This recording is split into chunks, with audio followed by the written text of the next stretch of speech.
Yes guys, welcome back to the Asian One-to-One Football Coaching channel. I'm Coach Indy. Today we're on episode 5 of the Premier League Appetiser show.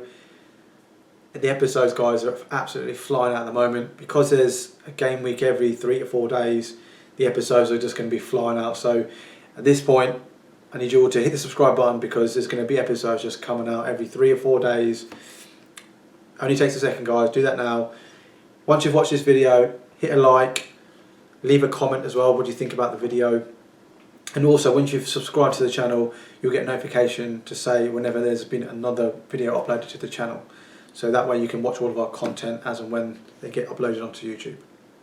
On today's episode, we're just going to be reviewing game week 33 results, which finished last night. Spurs versus Everton was the last game. We're also going to be discussing Manchester City's potential European ban and their verdict. And then also going to be looking forward to game week 34 plus. So the first thing we're going to talk about is Manchester City's potential, or their ban that initially got, which is still pending at the moment. So I'll just read it out here. Manchester City have been banned from Champions League for the next 2 seasons by UEFA and fined £25 million, which is €30 million, after they were found to have seriously misled European football's governing body and broken financial fair play rules. So obviously Manchester City have appealed that, and then their appeal process started back before COVID, but it's obviously with COVID it's having to be delayed. So if they do get a 2-year European ban, because of their league position, and it's all likelihood is they're going to finish in the top 4, if they do get a European ban, the 5th place will get the Champions League position, which currently sits as Manchester United. Now Manchester City have obviously, like I said, have appealed it. They believe they've done nothing wrong at all.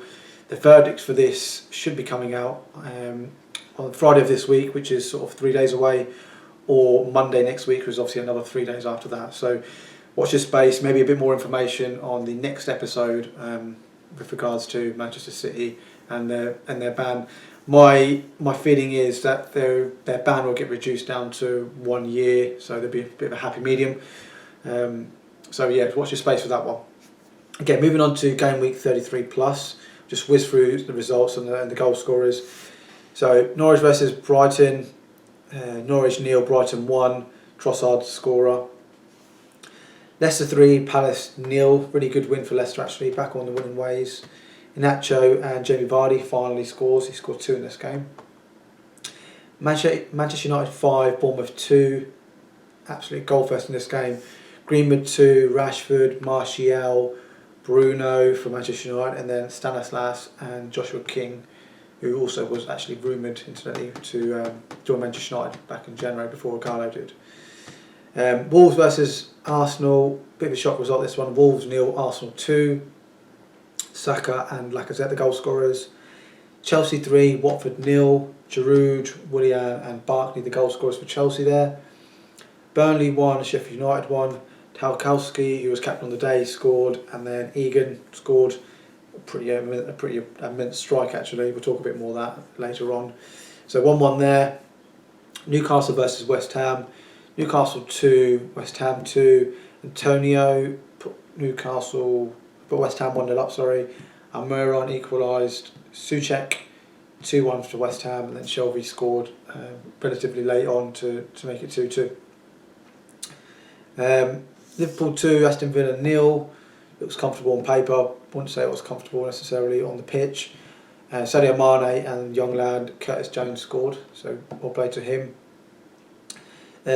Southampton versus Manchester City. Southampton 1, Manchester City 0. Massive shock really. Although some people might not say it's a shock because of Southampton's such good form really. But nevertheless, you look at the league position, 2nd versus 14th, I think it was at the time. Goal scorer Che Adams, I believe that's his first goal for Southampton in the league. It might actually be his first goal for the club actually, but definitely in the league.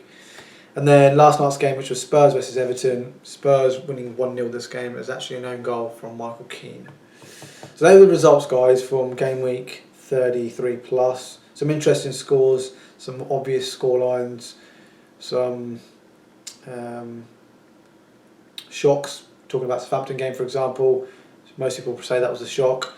You look at Chelsea's win over Watford, that was not surprising at all, comfortable win for them. Maybe a bit of a shock, Wolves versus Arsenal. Arsenal to go to Molineux, win that 2-0, brilliant result for them and Mikel Arteta. And then you got Manchester United versus Bournemouth, for example. That was, on paper, certainly a very comfortable game, given both teams' form going into it, and it turned out that way, although there was a few nervous moments for Manchester United. So generally a lot of form going, a lot of the results going to the form book, as you sort of expect at this stage of the season. Okay, just moving on to game week 34 and the fixtures and some of the ins and outs, some statistics, all that kind of thing. So, game week 34 starts tonight. First game we've got Palace versus Chelsea. So that's on the 7th of July, 6 p.m. That'll be on Sky Sports. Just Palace lost their last game 3-0 to Leicester City. Actually quite a disappointing result for them. That's three spins on a row. Sorry, 3 spins. 3 defeats on the spin for Leicester, for Palace, sorry. So not a great sort of few games for them. Nevertheless, they're sitting in mid-table. They're not going to be concerned with anything other than, wanting to finish as high as possible, because every position you gain in the league, you get, I think it's around about £2 million. So potentially more budget for Roy Hodgson and the club to spend. If there is any budget at all for anyone to spend. Obviously, you don't know what's going on with COVID, how it's going to affect people's budgets going forward. So yeah, like I said, remaining mid-table. There's got to be careful that the season doesn't fizzle out. I think I've touched on this with a couple of other teams as well. Because you're sitting in mid-table, and there's no real chance of you getting relegated. There's an outside chance of you getting the European positions, and that should be an incentive. But if you lose your first couple and then all of a sudden that European chances completely go, then you're in that little position where you've got nothing to play for. More on holiday mode. You don't want your season to fizzle out. So I think Palace have got to be careful. Just got to find a way to win the game, and maybe this London derby is a good game for them actually to pick up a W. In terms of Chelsea, so obviously they beat Watford 3-0 last game. That's 9 points from a possible 12 for them. So decentish form since Project Restart. They remain 4th in the league. They did actually move down to 5th because Manchester United played earlier in the day. So there was a bit of pressure in this for them going into that game, but they dealt with it and dispatched Watford 3-0 comfortably. Olivier Giroud's come back, doing really well. He was in the team just before Project Restart, but only for a few games. He sort of continued that momentum after the restart. So I don't expect him to be dislodged. I expect him to play most of the minutes going forward. Having said that, he might have a bit of an injury. He was holding his hamstring, so he might miss potentially the next game or the next couple of games. So have to watch his space with him. 2 other players I want to mention. Willian, he scored 3 penalties since the return. Scored lots of goals. I believe he scored a free kick as well against West Ham. So he's in really good form since the return. And then Pulisic, who reminds me a little bit of Eden Hazard in terms of his explosive movement and the way he can just drift past people. His balance is very, very good. He's very elegant in his movement. He's quite tricky in his dribbling. He goes on a bit of a mazy whenever he can, and it's difficult for players and defenders of defending him, if you like. But yeah, Chelsea looking good. Moving on to Watford versus Norwich, which again is another 6 o'clock kickoff on the 7th of July, also on Sky Sports. So Watford obviously lost to Chelsea 3-0. I've just touched on that. They've had a poor restart. Only picked up 1 point from possible 12. Not looking great for them. They do need. If they could pick a fixture right now, for them to pick up a win, whether it be home or away, this would be it. Home to Norwich, who are actually in worse form than they are, which is hard to believe, but it's believable because it's happened. So there we certainly target in this game as, come on boys, 3 points, pick up the W. Let's put a bit of pressure on the teams above us, i.e. sort of West Ham and Brighton, who've picked up wins recently, but also maybe just try and push away from the teams below them, because they are just outside the relegation zone. I think I want to mention is Troy Deeney. I think he's one of the players. He's not carrying any timber, but he's quite a stocky lad. He needs a lot of games. Not a lot of games. He needs games under his belt to sort of get to the Troy Deeney we all know, and he's played 4 so far. I suspect he probably needs another 3 or 4 to get to the levels, and then you get to the stage where there's only maybe 1 or 2 games left. So he needs to. Well, not. I don't want to put too much pressure on just him, but he is their talisman. Everything good goes through him, especially because Deulofeu is out injured at the moment. So there's less of reliance. There's more reliance on Troy Deeney being the attacking player to sort of step up, if you like. I know they've got Ismail Assar as well, who's a good player, but again, he's young. You can't rely on him to sort of get you out of trouble. And then with Norwich, they've lost all their games since restart. Haven't picked up a point. They've only scored. I think they might have only scored 1 goal, and that was in the FA Cup as well. So they can't even score a goal at the moment, let alone win a game, which is hard to believe. I mean, a lot of people would say this precise moment they're relegated anyway, but this game here, they don't pick up a W here. For me, it's all gone. The max points they can get to is 36, which is incidentally where Brighton are, who are in 16th position. 15th position, sorry. So the max they can get to is 15, which is still possible. They can still go and win five games on the spin. Very unlikely, granted, but it's possible because anything's possible. Leicester won the league, didn't they? So right back at you.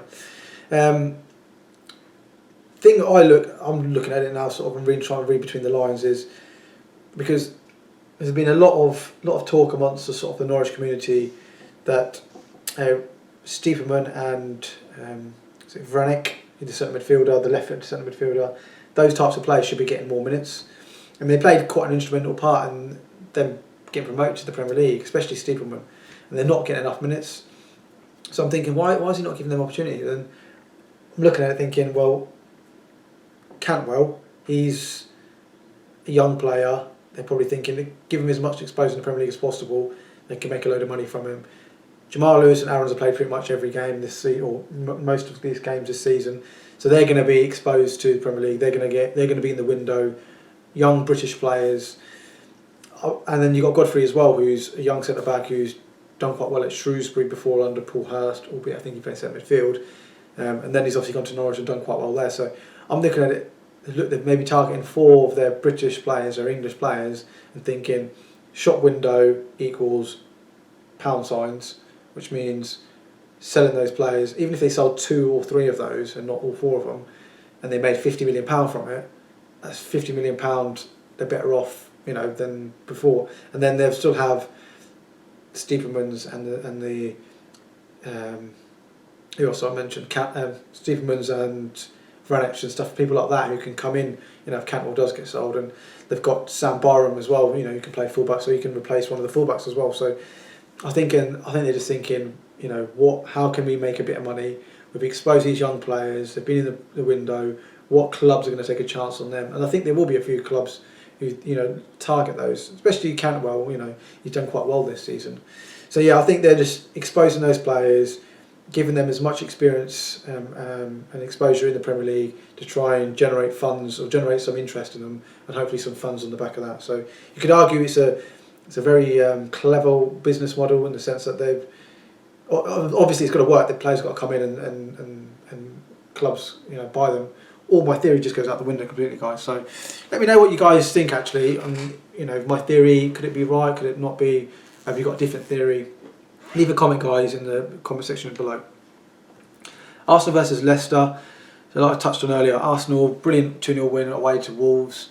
Young Saka, who I touched on last week, signed a new contract. He scored a really nice finish actually. Technically a difficult strike, a different technique to master. Sort of a left foot on the half volley, but quite high up.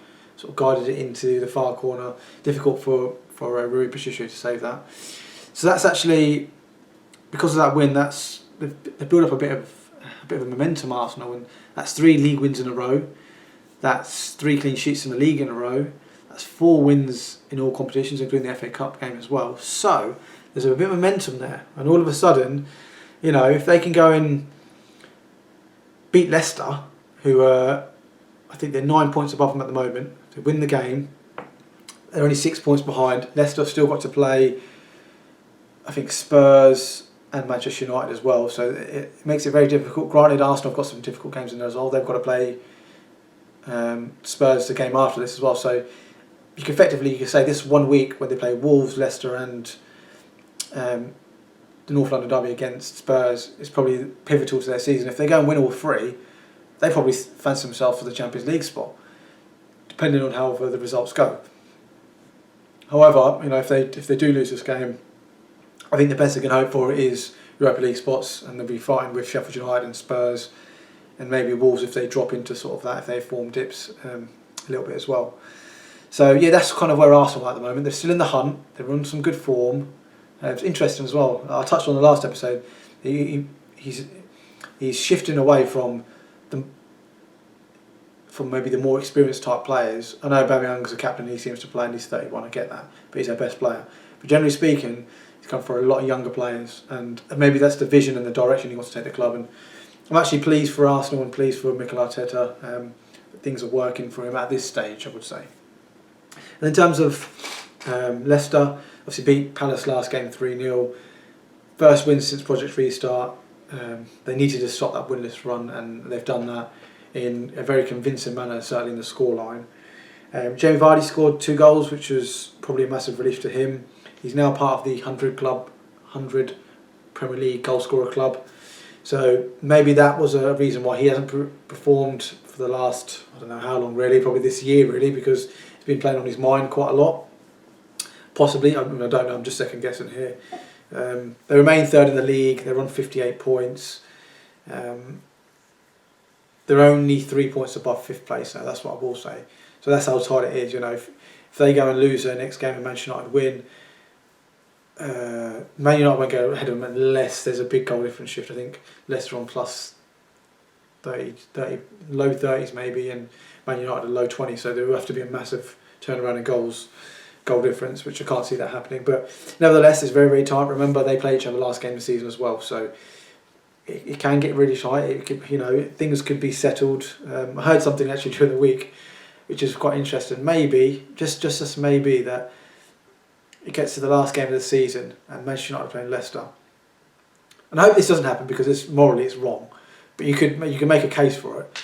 But it's last game of the season. Both teams, all they need is a point to qualify for the Champions League. So just play out a ball 0-0 or a ball 1-1.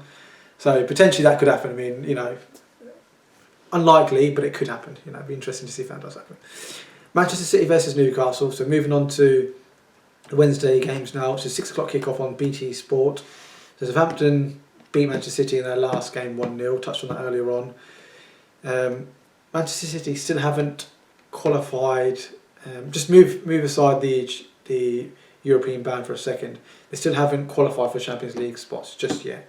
Mathematically, it's still possible for them to drop out. So they do need, I think it's going to be 4 more points, or possibly 3, depending on how the results go, with the teams sort of in 5th and 6th. So they need to pick up 1 win, possibly 2, potential 4 points potentially.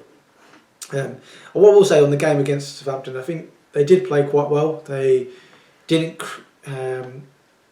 concede too many chances. I mean, you would even say the Che Adams goal wasn't really a chance, really. It was a mistake from Zinchenko, granted. But I think maybe 90 times out of 100, that chance gets missed. So it's one of them. And then also, Alex McCarthy, I think he was inspired. He was in really good form. He had a really inspirational performance, if I'm totally honest. I think sometimes as an opposition, so like from Manchester City's point of view, I think sometimes as the game's going on, if you have chance after chance after chance, maybe you're thinking it's not going to be our day. Are we finding a goalkeeper that's just truly inspired today, and everything he does kind of works. And that was the case. But I don't want to just mention Alex McCarthy. I must mention the Southampton defence and even the midfielders as well, the whole team. But like when there's the shots happening, there's crosses happening, then everything's getting cleared and blocked, and there's loads of emergency defending, last ditch tackling, all them kind of things. Okay, some of it you could argue is luck, but also I think it's clever as well, because if there's a strike that's coming in from maybe say David Silva, for example, he's not going to power a strike, he's going to finesse a finish. So it's understanding maybe what angle you're going to block the strike from. If he's a finesse type finish, he's more likely to go maybe in the corners, or he's more likely to go into the goalkeeper's legs. So you can understand where you're going to block, how you're going to block, what way you're going to force a player to generate his most difficult finish possibly. So I think a lot of that needs to be praised and sort of mentioned in terms of Southampton. But Man City going into this game against Newcastle, beat them a couple of weeks ago in the FA Cup. I wouldn't see nothing more than a win for Manchester City, especially on the back of a defeat.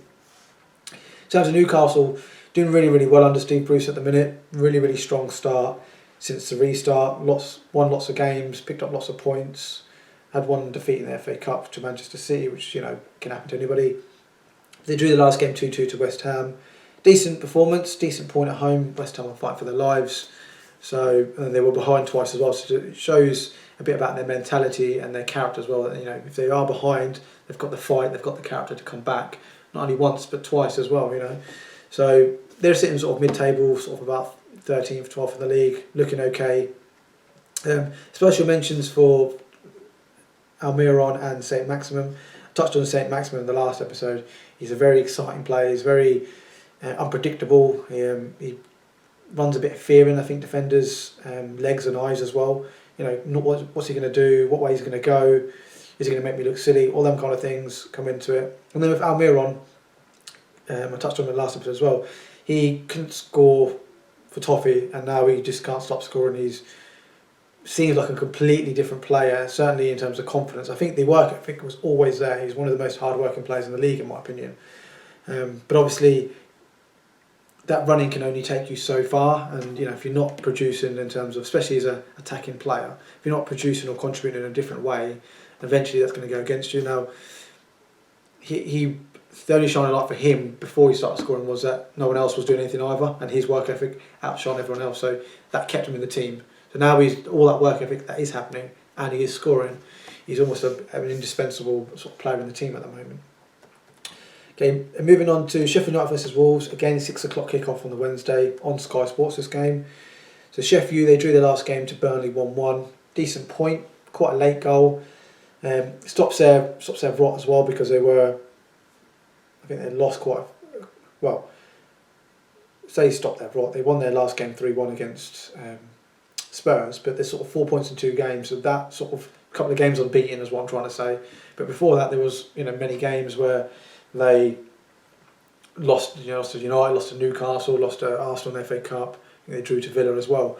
So they weren't on the best run. The restart wasn't great, but it seems like they've sort of turned it around the last couple of games. Just want to touch on Egan's finish as well. That was a truly world-class finish, actually. The technique for it was frightening. The purity of the strike was frightening. I listened to Graham Souness, actually, and he gave his sort of analysis of it. And he said, if you were to say, as that ball sort of travelling to him after it's been flicked on from Billy Sharp, how would this be the hardest way to score a goal? Show me, demonstrate it for me, and then do it. And then that's what he did, and he ended up scoring from it. Now, I don't necessarily agree with that 100%, but I would say that's definitely one of the hardest ones. I mean, if you were to say opposite foot, over your shoulder, half volley, then possibly I would say that's probably a harder one. Actually, I would say that's a harder one, especially for a centre half who's not his strongest foot. But certainly, I get the Souness point. It's a very, very difficult technique for that type of player as well. So with them 4 points, it keeps them in the European hunt and closing down them for them European spots, if you like. I think they're just behind Arsenal and maybe level on points with Spurs, so they're definitely in amongst it. They've got games. It's in their hands, if you like. He's got to go and produce in the next few games. And it would be a great story for Sheffield United and for Chris Wilder. For what he's achieved in that last, not just this season, but from what he did in Championships and League One as well. Unbelievable. And then the Wolves, really disappointing result for them the last game, losing 2-0 at home to Arsenal.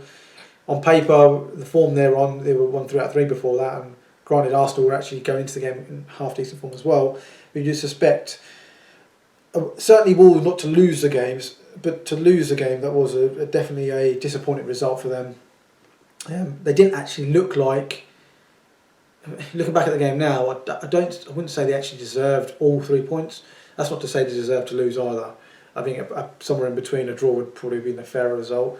The only sort of big chance I can recall is the Adama Traore chance they had, where he kind of went through and I think he's gone for a chip/lob and just got underneath it too much, gone over the crossbar. But that was quite a disappointing sort of performance from Wolves. First drop points since Project Restart has dented their chances of Champions League positions and hopes, but they're still only a few points outside it. You know, they've got to still play Chelsea last game of the season. They've got other games as well where potential points could be dropped from other teams as well. So they remain 5 points outside the Champions League spot. They're very much in the Europa League spots. They're probably not consolidate that position, but they're very much the favourites for that position. Bear in mind the sort of most teams below them are sort of 3, 4, 5 points below them behind that. So, but very much will be eyeing the position above.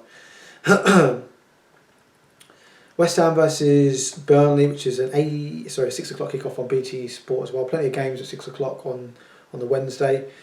So they drew their game 2-2 with Newcastle last game. Picked up 4 points from the last 2 games. Antonio's looked a massive threat in both games as well. He's played as a solo striker. He's always works hard. He remains a threat physically in terms of holding up the ball, getting his body in, also threatening the space in behind. He's always looking to, you know, exploit the space if the space is there, regardless of if he's playing against a quick player. He fancies himself in a foot race. So he's looked very lively and actually looked like he could score goals as well. And because they're 4 points, they are edging towards sort of safety. I mean, they're not by all means safe yet. They're probably looking at another 2 wins just to be absolutely comfortable. And this is possibly a nice fixture for them, home to Burnley, to keep their sort of momentum going. You know, if they can pick up a W here, that's 7 points from a possible 9. Really are edging themselves towards safety. And also, if you bear in mind as well, the form of the teams below them, although they've only picked up 4 points prior to obviously this Burnley game, everyone else below them just can't win up. Norwich 0 points, Bournemouth 0 points, Watford 1 point, Villa I think 2 points. So no one else is picking up major points. So one more win will make them feel almost on the verge of safety. But probably 2 more is a way David Moyes should be looking at it and the message he'll be sending to his team. In terms of Burnley, they drew their last game 1-1 with Sheffield United.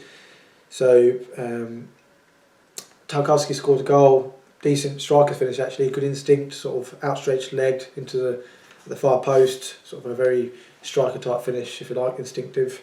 A couple of things also I mentioned with them as well. They had a couple of injuries. I mean, they had lots of players missing because of contractual situations and a lot of players being injured as well. But they picked up a couple of more injuries with the captain, me, and Jack Cork, the centre midfielder. Both of them were missing through injury. So that was even more of a blow for Burnley going into the game. Having said that, they did have a few players back. So Goodmanson was back, Chris Wood was back, and he came on and played sort of 10, 15, 20 minutes. And also Rob Brady was back as well. So although they lost 2, they gained 3, and hopefully maybe these other 2, Ben Mee and Cork, will be back for the next game, and maybe 1 or 2 others as well. And all of a sudden the squad looks a lot thicker. I believe they may name 9 players on the bench for the first time as well. So that could have that certainly is obviously a positive thing going forward. And they remain in the European hunt as well. You can't just count them just yet. Again, they do need to go on a clean sort of sweep. I keep saying this about quite a few teams that are sort of hovering around the 9th, 10th, 11th, 12th mark. If they are going to make that jump, and because the league is quite tight, but there's obviously a lot of teams above them, they do need to go on a clean sort of sweep. And obviously there's a bit of a dent in their last game, but if they can win this game, that puts them right back in the mix as well. Okay, moving on to 8:15 kickoff on the Wednesday, also on Sky Sports. Brighton versus the champions Liverpool. So Brighton obviously picked up a really good away win. Certainly didn't play their best, but the result was all the most important thing against Norwich. Moves up to 36 points. That's 2 wins and a point they picked up since the restart, so 7 points out of 4 games. Decent for Graham Potter and Brighton. Trossard was the goal scorer. I've always liked Trossard since he sort of joined the club, but he hasn't really had a consistent sort of run in the team, and maybe between now and the end of the season he gets that.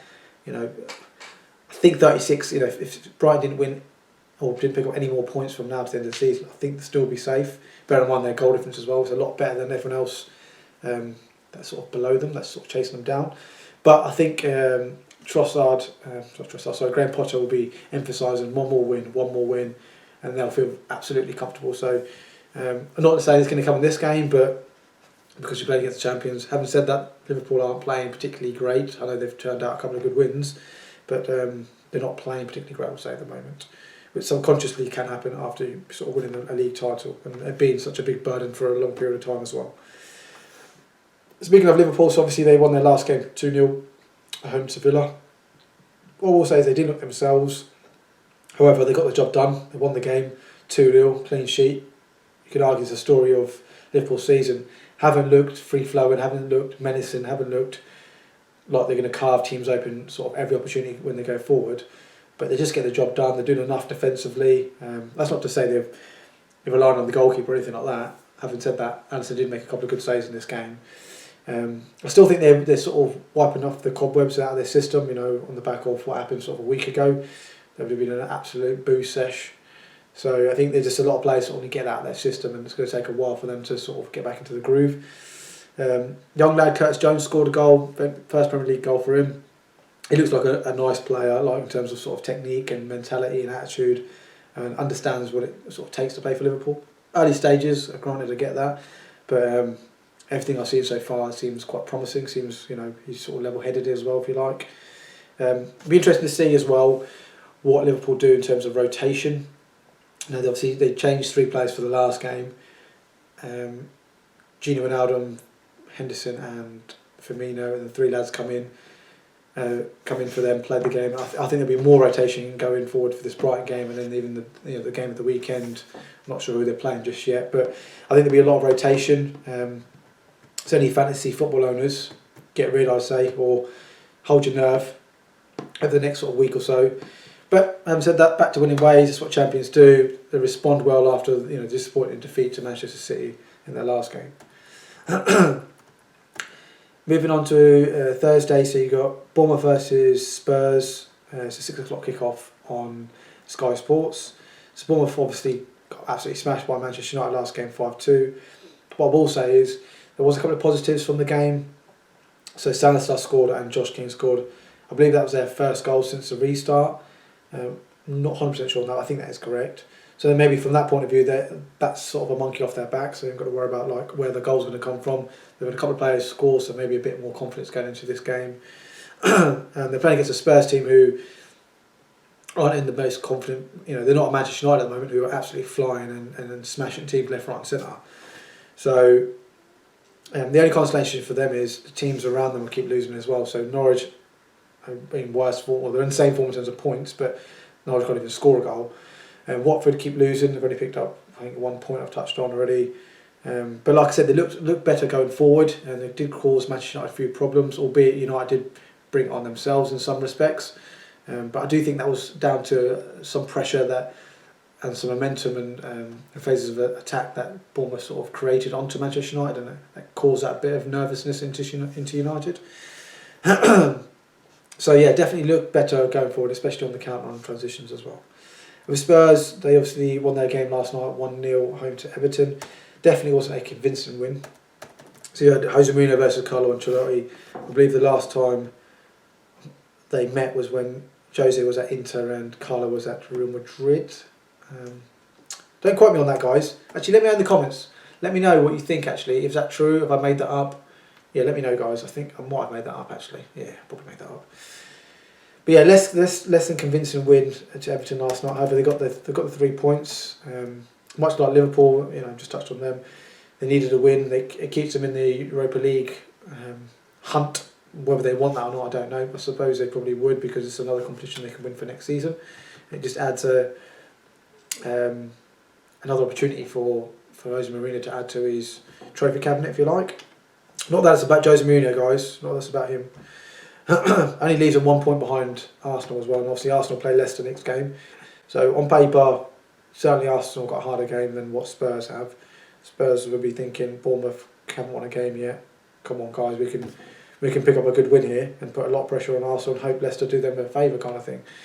But it depends how Arsenal look at it. If they're thinking we can get Champions League, so if Spurs thinking we can get Champions League, then they probably want them two to draw. So.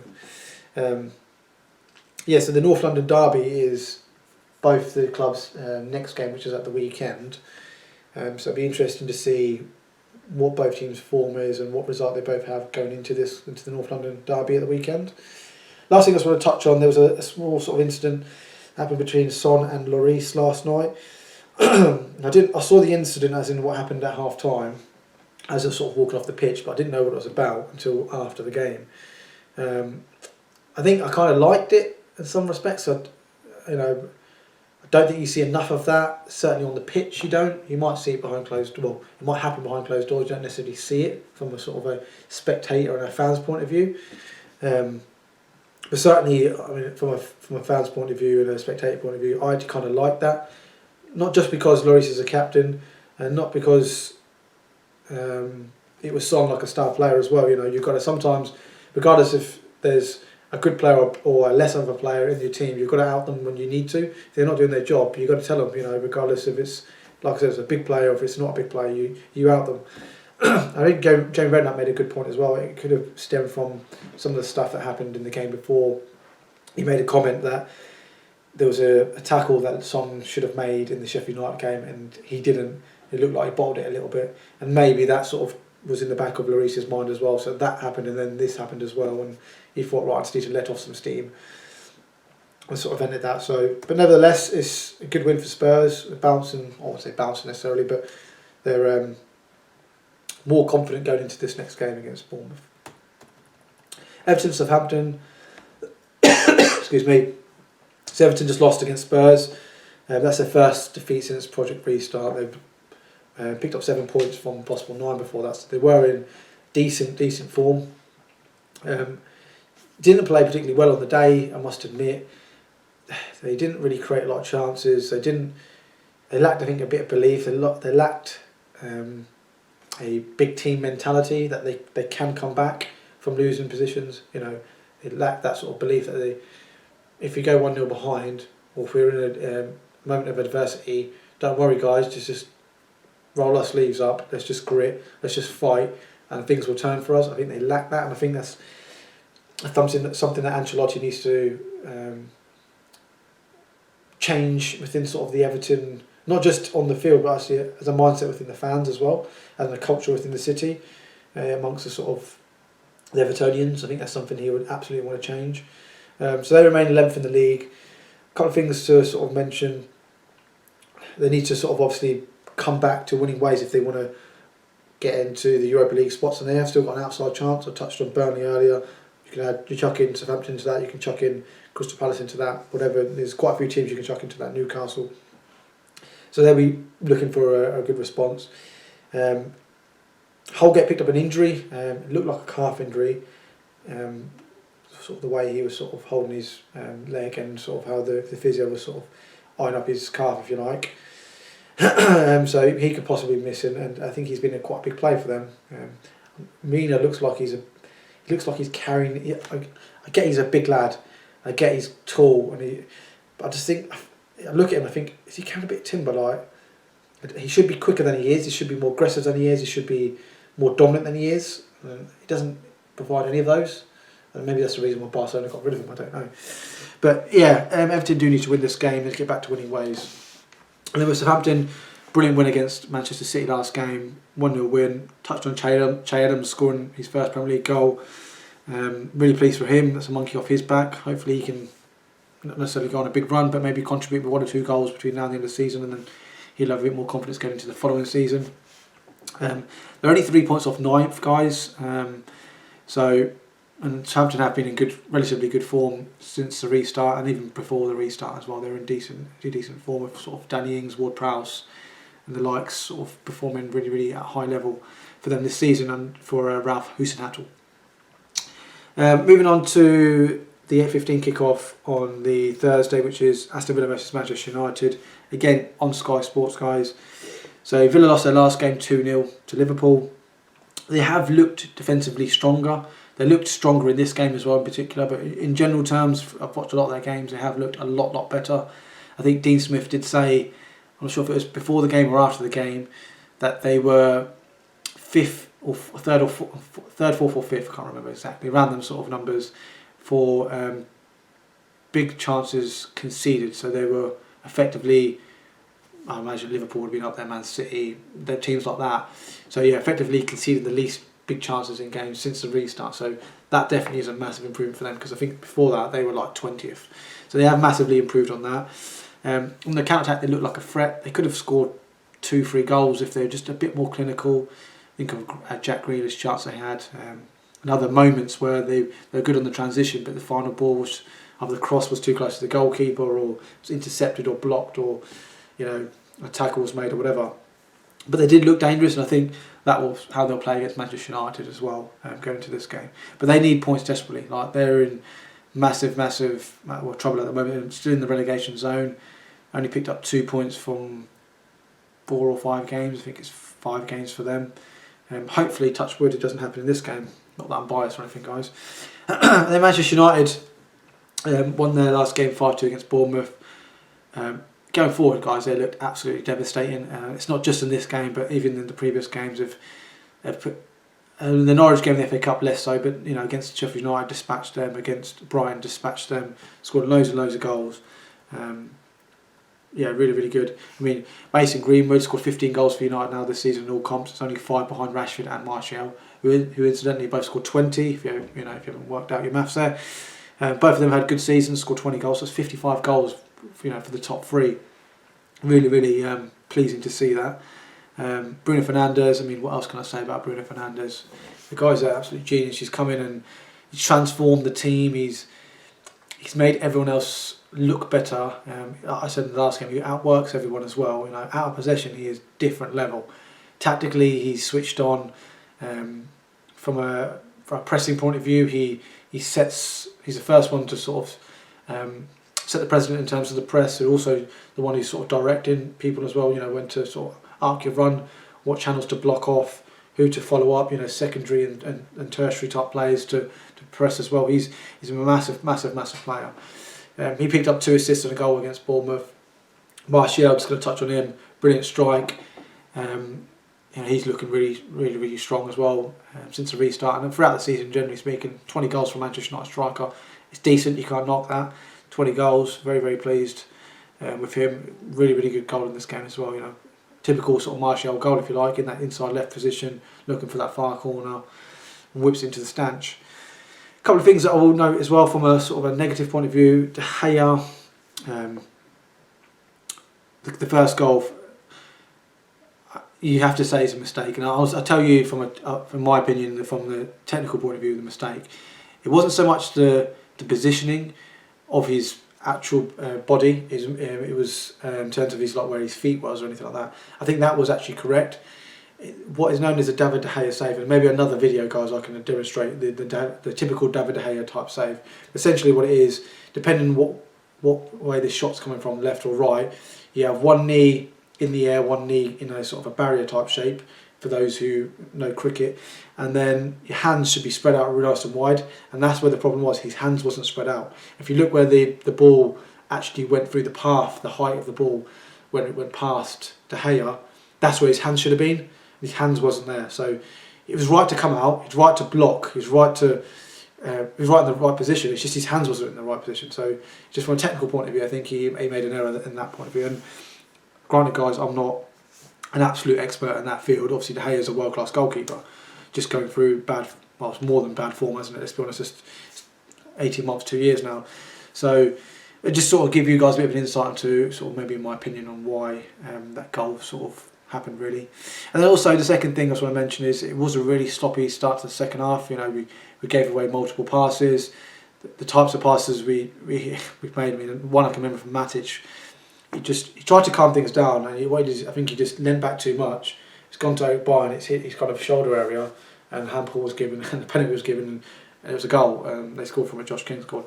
But also before that, they had another goal disallowed as well for offside. So it was a bit of a mad 5-10 minutes for Manchester United. But I think as soon as Greenwood got the 4th goal, it kind of killed everything off, and United sort of backed themselves. They didn't really concede many big chances anyway, and looked devastating good going forward as well. So Manchester United generally and overall look really strong. Before this game, they were keeping ample clean sheets, looking really, really strong. But just like I said, the sort of De Gea incident and also the sloppy second half was a sloppy start to the second half, should I say, from a defensive point of view, was not necessary. Okay, guys, that ends episode 5 of the Premier League Appetiser show. Like I said before, leave a like on the video, guys. Leave a comment as well. I've asked various questions in there. Please reply back to them. Give me your thoughts. yeah, and then if you haven't subscribed to the channel, guys, only takes a second, only takes one click. Please do so, and we'll see everyone on the next episode.